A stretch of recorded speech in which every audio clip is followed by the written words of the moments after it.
Imagine this. You are a young priest arriving at Winchester Cathedral in the year 1350. The bishop greets you warmly in the cold stone entrance, his ringed hand blessing your devotion to celibacy and your vow to serve God without the corruption of flesh. His voice echoes through the vaulted ceiling as he speaks of purity and sacrifice. Then he hands you a leather pouch containing 18 iron keys. Your new duty is managing his establishments across the Thames in Southwark. Not churches or monasteries, but houses where over 1,000 women work in the pleasure trade. Your vow of chastity remains sacred and binding. But administering his empire of entertainment, that is merely administrative duty in service to the cathedral. The contradiction hits you like a physical blow as you stand there holding those keys. Behind you rise the magnificent arches of one of England's greatest cathedrals. Before you stretches a business operation that would make modern entertainment moguls envious in its scope and profitability. The bishop is not embarrassed. He is not secretive. He is simply explaining your responsibilities the same way he might assign you to manage church properties or collect tithes from farmers. This is not scandal.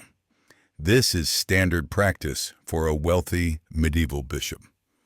What you do not yet understand is that this moment represents one of history's greatest institutional hypocrisies, a system so normalized that it functioned openly for centuries. The Winchester operation was not hidden in shadows or whispered about in dark corners. The establishments had official signs hanging above their doors. The largest facility, known as the Boar's Head, could accommodate more than 100 clients per night. Its wooden sign swung in the river breeze, painted with the bishop's personal coat of arms. The cardinal's hat specialized in wealthier clientele, charging premium rates for women certified clean and disease-free by the bishop's own physicians. These were not cramped secret rooms, but purpose-built facilities with distinctive architecture. Large windows faced the street where women displayed themselves to potential customers. The buildings were substantial investments, constructed specifically for this trade with the same care given to any profitable commercial property. The financial records that survived in church archives reveal the staggering scale of this operation. Each establishment generated between 20 and 40 pounds weekly in gross revenue. In modern currency, that represents hundreds of thousands of pounds annually per location. Multiply this across 18 separate facilities operating simultaneously, and the Winchester operation alone generated more wealth than most noble estates. The bishop's cut was structured like any business partnership. Of every transaction, typically 4 pence paid by the customer, the woman kept 1 penny for herself. The establishment took 1 penny for overhead costs, including building maintenance and supplies. 2 pennies went directly into the cathedral treasury. The bishop was not merely tolerating this trade. He was its primary beneficiary and most powerful operator. The licensing system revealed the sophisticated bureaucracy supporting these operations. Women needed official permits to work, renewed annually for a substantial fee paid to the bishop's administrators. They paid weekly sin taxes directly to church coffers, calculated as percentages of their earnings. Special fees were charged for working on holy days. Although entertainment services were technically prohibited during Lent, this ban was widely ignored upon payment of additional fines. The entire system was documented in official church records with the same careful attention given to tithes, land rents, and other revenue sources. Scribes recorded names, fees paid, and infractions with bureaucratic precision. These were not illegal operations hidden from authorities. They were legal businesses operating under explicit episcopal license and protection. The women themselves became known throughout England as the Winchester geese, a term that branded them as property of the bishop's estate. This was not affectionate nickname, but legal designation with specific implications. As Winchester geese, these women fell under the bishop's direct legal jurisdiction rather than city courts.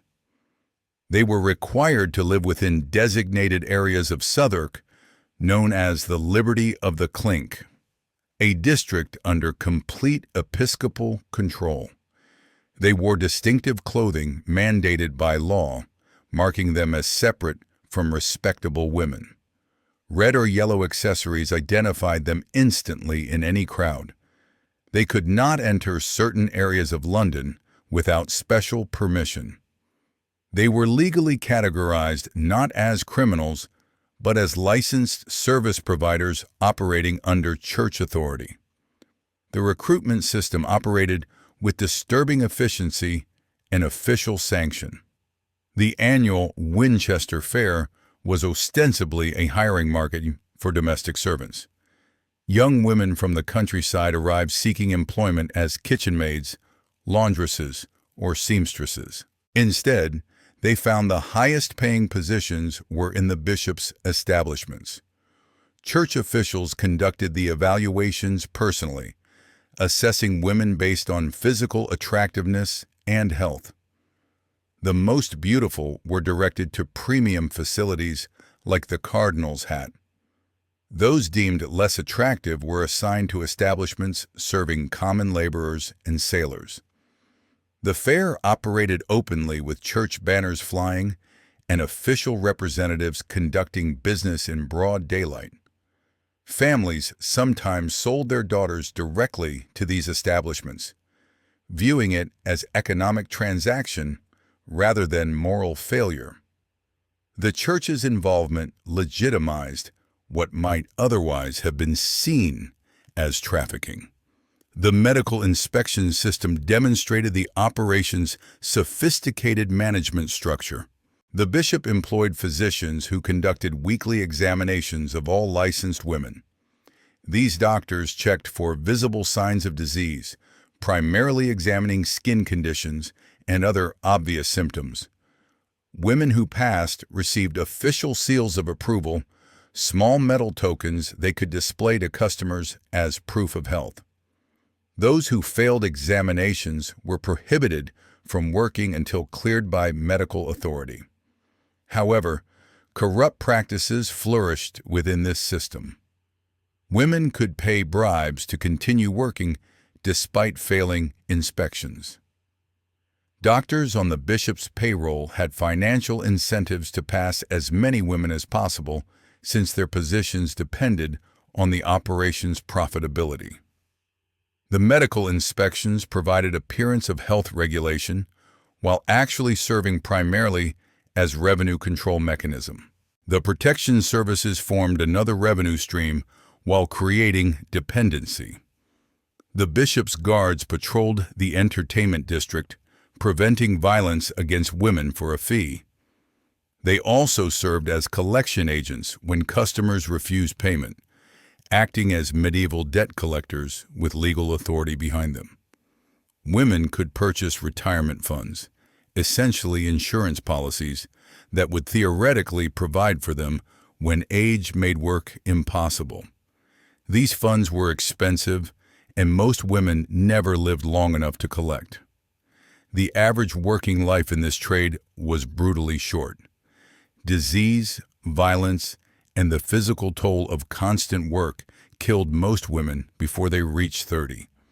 The retirement fund system enriched the church while providing false security to desperate women. Now that you have witnessed how the church industrialized what it condemned, you are beginning to see the patterns of power hidden beneath religious authority.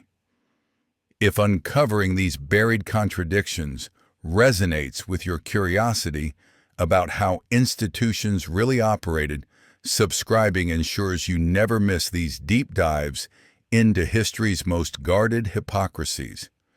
Because what comes next reveals how they justified this empire while burning others for far less. The Winchester model was not unique. It was the blueprint for ecclesiastical entertainment operations across Europe. In Avignon, the papal entertainment complex operated directly under Vatican control during the period when popes resided in France rather than Rome. The papal treasury collected taxes for more than 200 women working in facilities adjacent to the papal palace itself. These were not distant operations that church leadership could claim ignorance about. The buildings stood within sight of where the Pope heard confession and celebrated Mass. High-ranking church officials visiting Avignon were provided with special accommodations in these establishments, with separate luxury rooms reserved specifically for clerical guests. The hypocrisy was not hidden, but institutionalized at the highest levels of church authority. The Archbishop of Mainz controlled operations in 6 different German cities simultaneously, creating what amounted to a regional chain of church-licensed establishments. Each location operated under identical business models with standardized pricing structures and licensing requirements. The Archbishop's administrators traveled between cities conducting inspections and collecting revenues. Financial records show these operations provided between 20 and 30% of the Archbishop's total annual income. This was not supplementary revenue, but a fundamental pillar of ecclesiastical finance. The Archbishop invested these profits in cathedral construction, artwork commissioning, and military campaigns. Everything beautiful and holy in his domain was built with money from entertainment operations. The Bishop of Strasbourg owned 4 substantial establishments positioned directly across from his cathedral. Citizens walking to Sunday Mass passed under signs bearing the bishop's official seal marking these houses. There was no attempt at concealment or even discreet separation. The proximity itself made a statement about power and authority. The bishop could condemn fornication from his pulpit on Sunday morning, while collecting rent from the same activity Sunday afternoon without any sense of contradiction. This brazenness reveals how completely normalized these arrangements had become. The cognitive dissonance that would shock modern sensibilities simply did not exist for medieval people, accustomed to seeing religious and commercial authority as inseparable.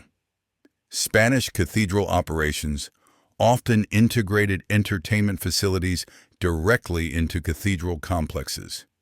In Seville, the cathedral entertainment facility occupied a building connected to the main church through underground tunnels. Priests could visit without being seen publicly, maintaining appearance of celibacy while accessing services privately.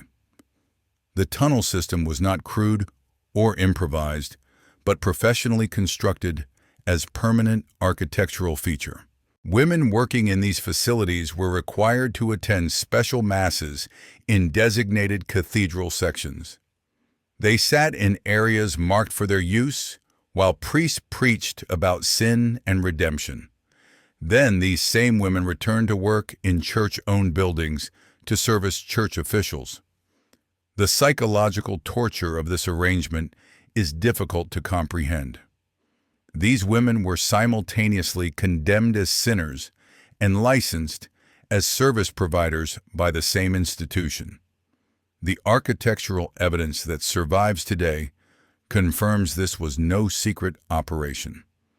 In several European cities, buildings that once served as church-licensed establishments still stand with ecclesiastical coats of arms carved in stone above doorways. These architectural details were permanent and public, meant to be seen and recognized.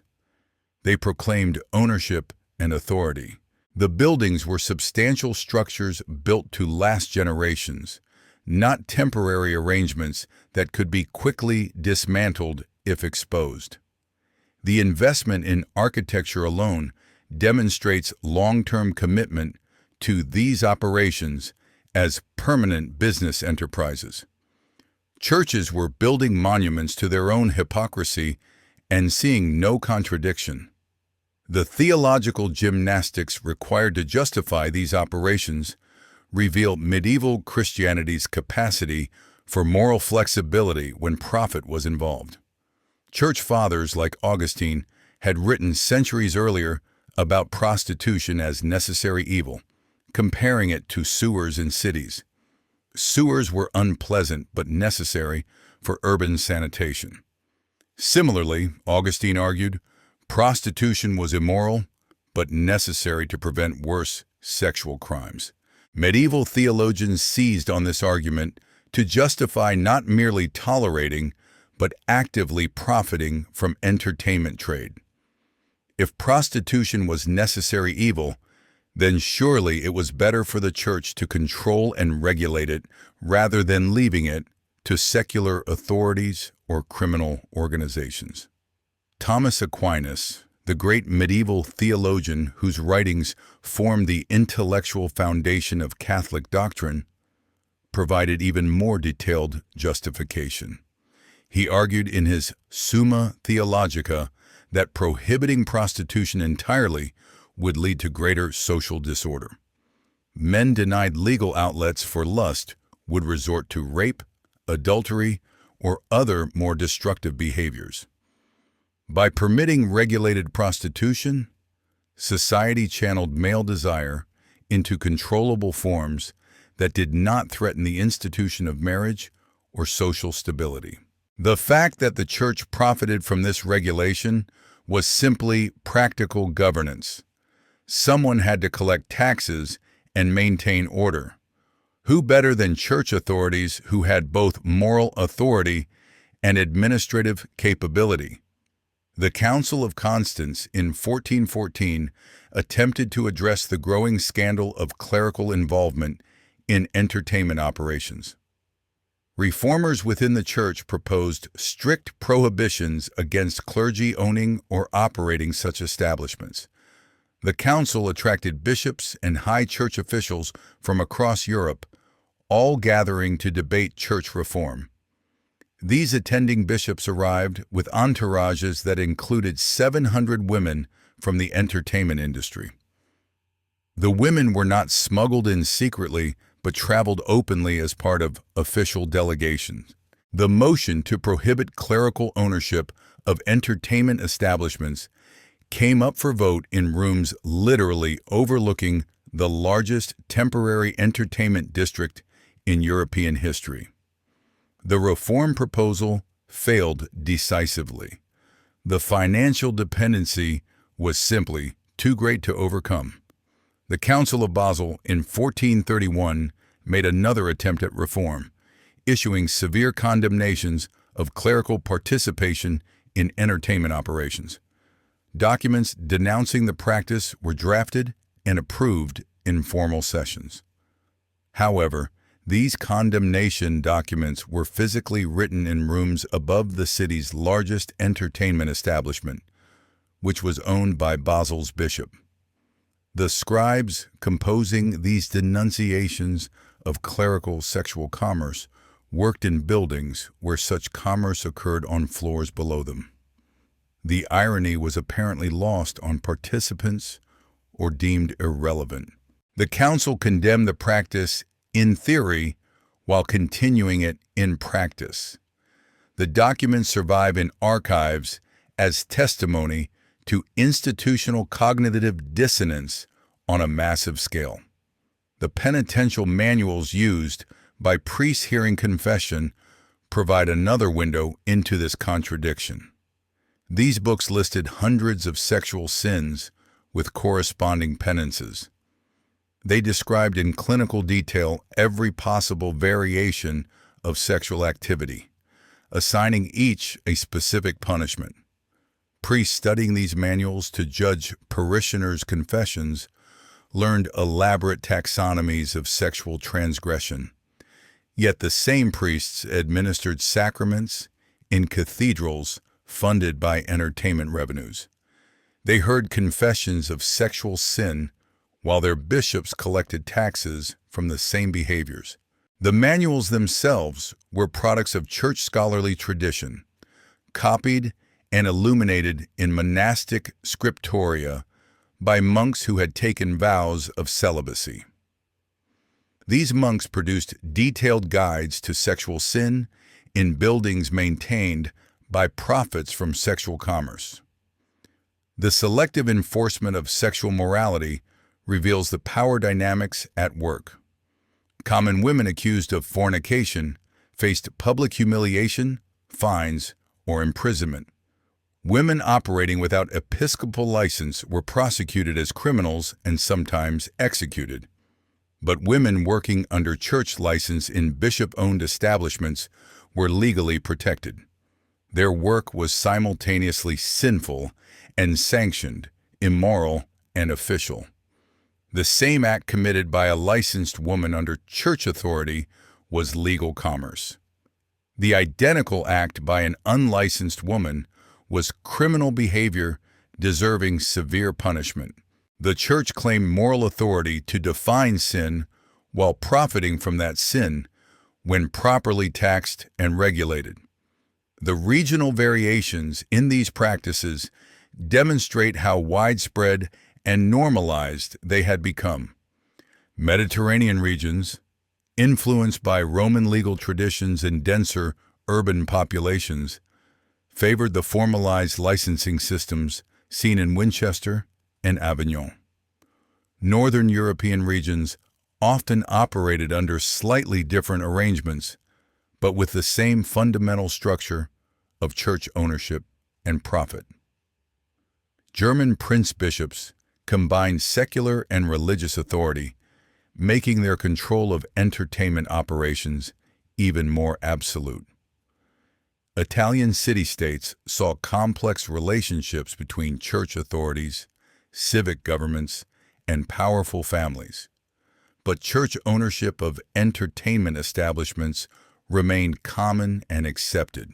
The practice transcended regional differences, suggesting it fulfilled fundamental institutional needs rather than representing isolated corruption. The financial dependency created by these operations made reform nearly impossible. Cathedral construction was enormously expensive, requiring decades of sustained funding. Military campaigns to defend church territories demanded constant revenue. Supporting the elaborate lifestyles expected of high church officials required substantial wealth. Entertainment revenues provided reliable, steady income streams that could be counted on year after year. Reformers who proposed eliminating this income source had to explain how they would replace 20 to 30% of church revenues in major cities. No one could provide convincing alternatives. The financial logic was inescapable even if the moral logic was bankrupt. The human cost of this system falls heaviest on women whose lives were consumed by it. The term Winchester geese sounds almost playful to modern ears, but it marked women as fundamentally different from respectable society. These women could not marry. Their children were illegitimate with no legal rights or inheritance.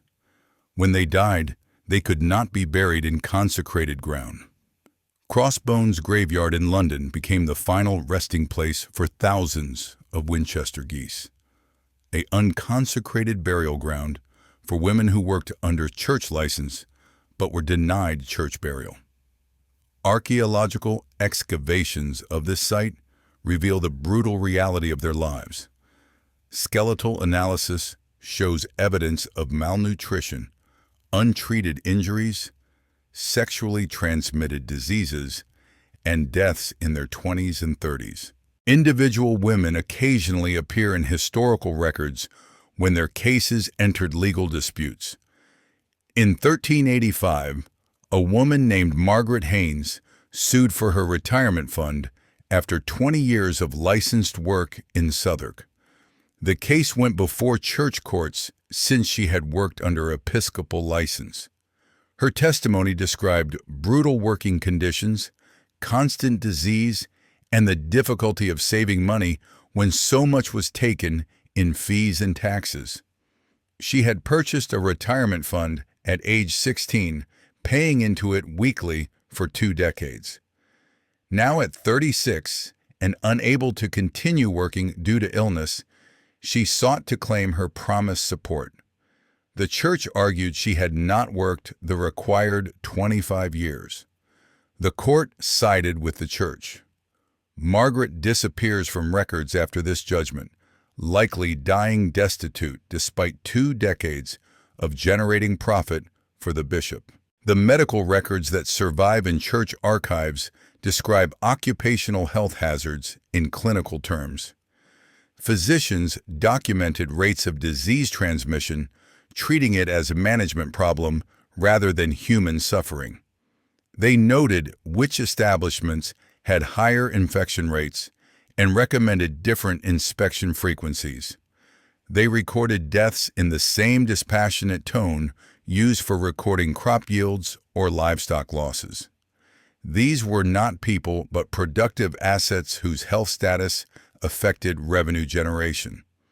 The medical examinations themselves were often invasive and humiliating, conducted by male physicians who viewed the women as property rather than patients. The power dynamics were absolute. A physician employed by the bishop examining a woman who worked under episcopal license had no incentive to treat her as anything but commodity. The children born into this system faced impossible futures. Illegitimate children had no legal standing in medieval society. Boys born to Winchester geese could not enter trades or inherit property. Girls often had only one realistic option, following their mothers into the same work that had destroyed them. Some establishments maintained separate facilities where daughters of workers were trained from young ages. This created generational cycles of exploitation where women's bodies were literally church property across multiple generations. Breaking free was nearly impossible. Where could such a woman go? Who would hire someone marked as a Winchester goose? What skills did she possess beyond those taught in the establishments? The system was designed to trap women completely. Some women attempted escape or resistance despite impossible odds. Records from 1390 describe a woman named Alice who fled her licensed work and sought sanctuary in a church. She claimed the establishment owner had beaten her and forced her to work while sick. Under medieval church law, criminals could claim sanctuary in churches to avoid arrest. Alice remained in the church for several weeks while legal authorities debated whether sanctuary applied to licensed entertainment workers fleeing their contracts. The bishop himself intervened, arguing that since Alice worked under church license, she remained under church jurisdiction even in sanctuary. The logic was circular and absolute. She was trying to escape church authority by claiming church sanctuary. The bishop's men eventually dragged her from the church and returned her to work. Her fate, after that, is unrecorded. The testimonies that survive from women who lived long enough to provide accounts reveal psychological damage as severe as physical harm. An elderly woman testifying in a 1420 inheritance dispute described her decades of licensed work in matter-of-fact terms that barely concealed deep trauma. She was sold by her father at age 12 to pay debts. She worked under license until age 47, an extraordinarily long survival in this trade. She described the constant fear, the violence from customers that authorities did nothing to prevent, the diseases that killed most of her friends, the humiliation of medical examinations, and the knowledge that the church condemned her as sinner while profiting from her body. She had outlived dozens of other women. She had saved nothing despite decades of work because fees consumed most earnings. She testified for a small inheritance from a dead customer who had shown her kindness. The court awarded her nothing. She had been Winchester Goose. That identity erased all other considerations. The archaeological evidence from medieval entertainment districts confirms the human cost in skeletal remains. Excavations at Crossbones and similar unconsecrated burial grounds reveal mortality patterns that shock modern observers. Most burials are women who died between ages 18 and 35. Many show evidence of malnutrition despite living in relatively wealthy urban areas. Bone analysis reveals repeated trauma consistent with physical abuse. Dental evidence shows poor nutrition during childhood, suggesting these women came from desperate poverty. Pelvic analysis indicates many had given birth, often multiple times. Infant burials found in the same grounds suggest high rates of infant mortality among these births. The ground itself tells story of systematic destruction of human lives for profit, carried out under church authority and blessed by church officials. You came into this story thinking medieval bishops were simply hypocrites who preached one thing and practiced another. Now you leave understanding they created entire economic systems around the very behaviors they condemned, profiting from human desperation while claiming divine authority to define morality itself.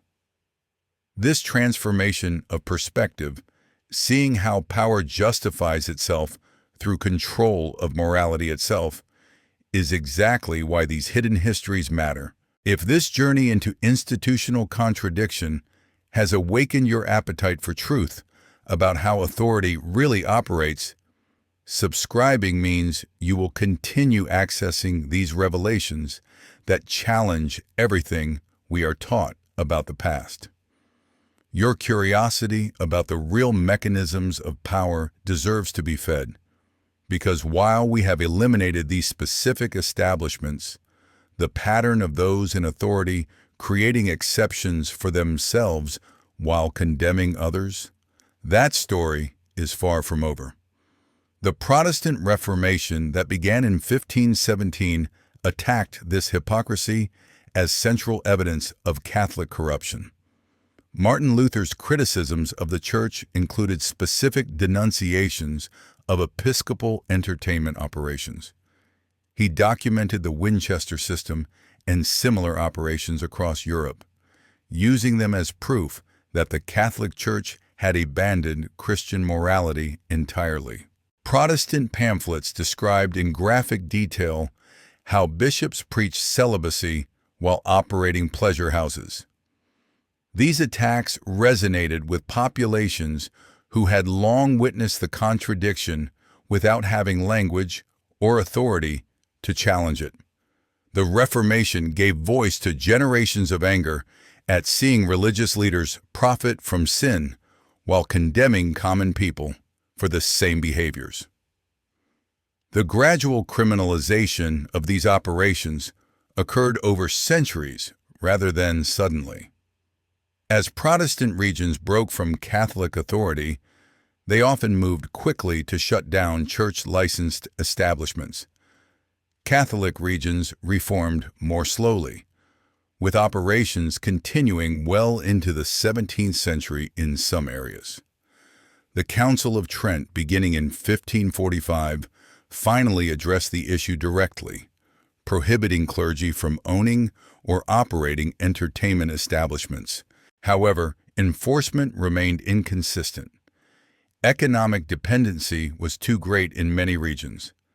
Bishops who had built their entire revenue structures around these operations could not simply abandon them without replacement income. Some operations were technically transferred to lay ownership while remaining under church control through complex legal arrangements. The systematic destruction of evidence began during Counter-Reformation efforts to rehabilitate the church's reputation. Archives were purged of documents detailing entertainment operations. Financial records that might embarrass the church were destroyed or hidden. Buildings were repurposed or demolished, with architectural evidence of church ownership removed. The goal was erasing this history from collective memory. However, enough documentation survived in scattered archives, legal records, and property documents to reconstruct the basic outlines of the system. Modern historians rediscovered this hidden history beginning in the 19th century when medieval archives were systematically cataloged for the first time. What survived tells story of institutional power unconstrained by the moral rules it imposed on others. The medieval church claimed absolute authority to define sin and virtue.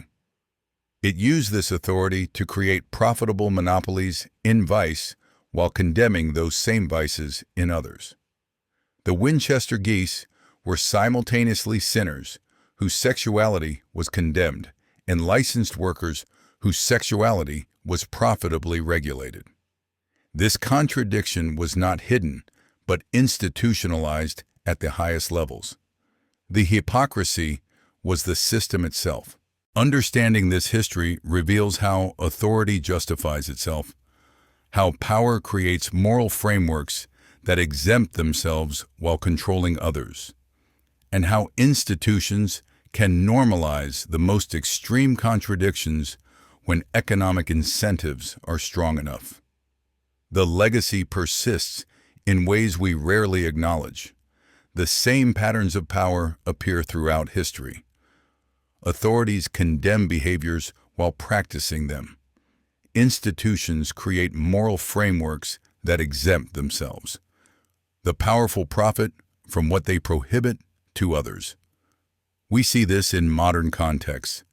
Politicians criminalizing drugs while their families avoid prosecution. Businesses preaching ethics while exploiting workers. Institutions demanding transparency while operating in secrecy. The specific forms change, but the underlying pattern remains. Those with power create rules that bind others while exempting themselves. They profit from human desperation while claiming moral authority. They control bodies and lives while preaching freedom. The Winchester geese are long dead, but the system that destroyed them lives on in new forms. Recognizing historical patterns helps us identify contemporary versions before they become too normalized to challenge. The medieval church got away with this contradiction for centuries because no one had authority to challenge church authority itself. We have that authority now. The question is whether we will use it.